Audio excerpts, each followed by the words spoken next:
Tazikagewak nitsigason sipsis kipotagao chinia. Nanaskamon kichimanitu miyokisagao. Good afternoon, everyone. It is an honor to be here today. I know that when we get together, we always have to start off in a good way in recognizing the land on which we stand. In recognizing the land that we stand, we have to do more than just performative actions. We cannot just ask for the ability to be on this territory. We also have to recognize those peoples whose footsteps have marked this territory since time immemorial. Those people are my people, the Nehiwak, the Cree, Nitsitapi, the Siksikapi, the Blackfoot, Nakota Ishka, the Nakota Sioux, the Dene Sulin, the Dene, the Soto people, Nishnabeg and Cree folks. We also have to recognize the Métis who called this territory home and have called this land home for as long as our people have been on this land, because those are our cousins, our sisters, our brothers. We are just as much in kinship with our Métis sisters and brothers as we are with you. We recognize that we don't just call for the invocation of the treaty, because we must always recognize that these lands are the territories of the first original inhabitants of this land, the Indigenous First Nations people. I want to just acknowledge that I am here. I wish it were on better terms. I wish that we did not have to show up every single day on these really horrible pretenses that this government puts in place. But we must always show up every single day. I want to acknowledge my colleague, Dr. Luann Metz, MLA for Calgary Varsity, who is here today to join in solidarity, as well as a member of our team, Anna Murphy, who is always advocating for the community. We must always show up, like I said, because that is the only way that our human rights will be protected and will be ensured safety for all folks. We cannot let one more death land on the steps of that legislature building.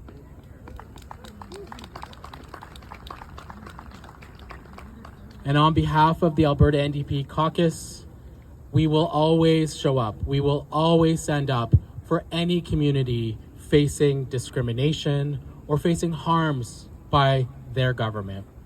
I'm so honored to be part of this team who will always show up for human rights. Whether you are in a member of a community that is facing hatred, or whether you are in a community that does not deserve to face hatred. We should not be attacking vulnerable kiddos.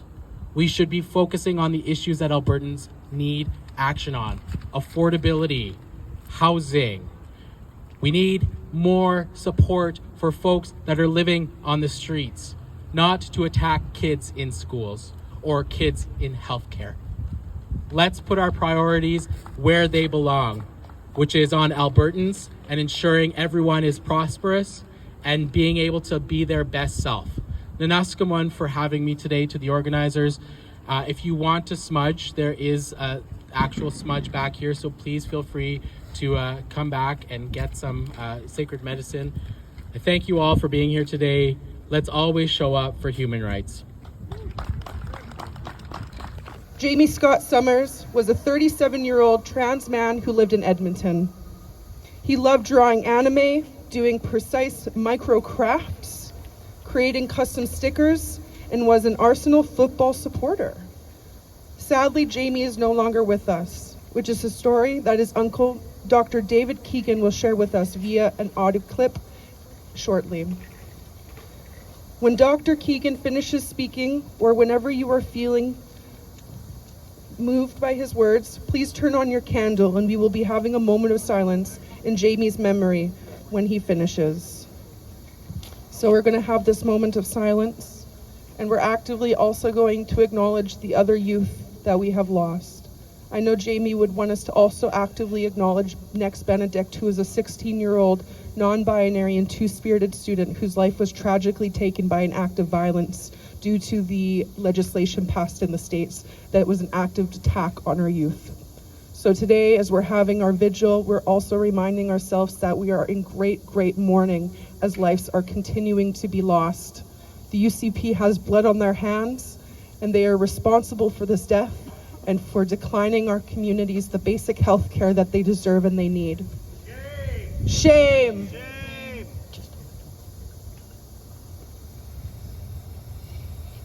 So, before we play the audio clip, and again, whenever you feel ready and you have your candle, does everybody have their candle? If you do not have a candle, you can put up your hand and we can come bring one to you. Just a little bit. My name is David Keegan. I come from Calgary, also known as McKinses, the land of the people of the Blackfoot Confederacy, Tsuut'ina, Piikani, Kainai First Nations, and Stoney Nakoda and Goodstoney First Nations, as well as Métis Nation of Alberta, Region 3. I'm sorry I can't be with you today. I'm here in spirit, though, as the uncle and godfather of Jaime Scott Summers. Jaime was just a regular person, like all of us here, like all of us throughout Alberta. One thing that made Jaime stand out was that he was trans. And he had been disturbed and concerned about the rising anti-trans hate in our society. Of late, he was particularly scared and felt very isolated as a result of Premier Daniel Smith's announced policies against trans people. Thank you for being here today, for rallying for trans rights, and for remembering Jaime. Jaime deserved to live. Jaime deserved to live in a society where he could just belong. Thank you very much. Take care, everybody. Bye-bye. I was just thinking about this person I never met, and I feel their spirit very, very strongly when I think about them, even though we never met each other, because there's so much tied to the area. I don't know where the wind is coming from. There's so much tied to the area of which we stand. A place that's currently close to us, but it impacts our lives so much. It's just right there. And the person responsible for our well-being has already been spoken about. And I actually attended, I'm not a politician. I don't represent any sort of political party, but I've been following a little bit only because of my friend Kaylee, really. Invited me to the first, if you look at this as a progression, I got invited to the first United for Change rally against the proposed bills.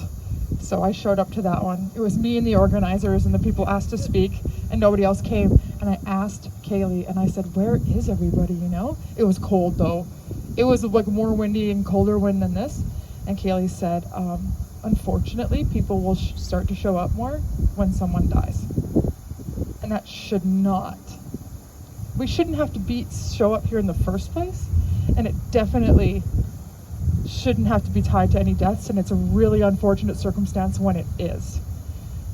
So there's been a few in between the proposed, and then it's moved to the next stage, it's moved to the next stage, and now here we are, we're seeing the terrible after effects.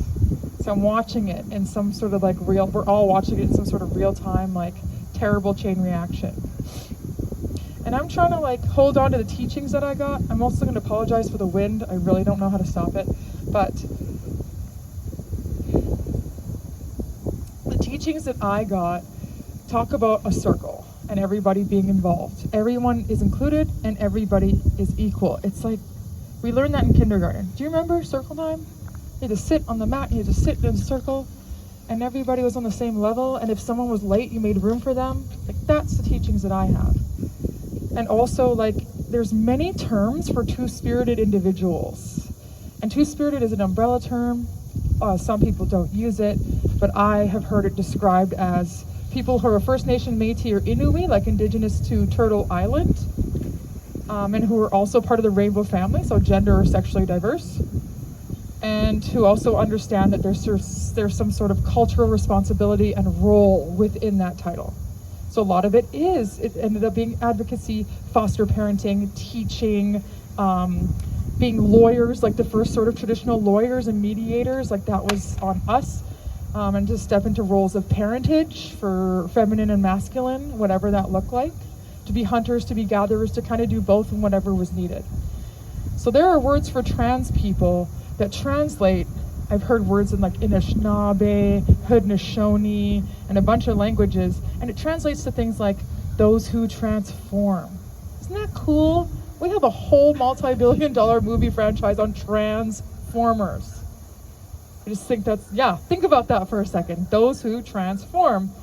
We idolize ones who turn into trucks and helicopters and stuff, but we've got very real superheroes that live among us that get to transform. Those who transcend, those who transform, those who can see in all directions, those who sit in all parts of the circle, those who bring everybody together. Like those are the terms associated with like gender and sexually diverse people, and very specifically trans people. So it just, it's really hard to live in this place with this leadership. It's just, I'm kind of at a loss for words of the things that I know to be true in my heart. I think about my teachings and I know that those are true. And I know I get asked to come into businesses and what can we do different? What can we do better? How do we fix it? Circle. Everyone's included. Everyone's equal. Like you start there. You start with respect. Respect, kindness, the things you learn in kindergarten. But these are all big things, and our spirit who has passed on, I am at only 37 years of age. I'm not too far away from that. Prayers to the family, the friends, anybody really sitting heavy with this. And this person, from what I can understand, wanted advocacy to continue, wanted this work to continue. I wish it didn't have to, but in honor of this person, definitely want to keep doing this work, and just pray that we don't have to keep rallying. Just pray that this doesn't have to keep happening. So Ish Nish, thank you for listening to me speak.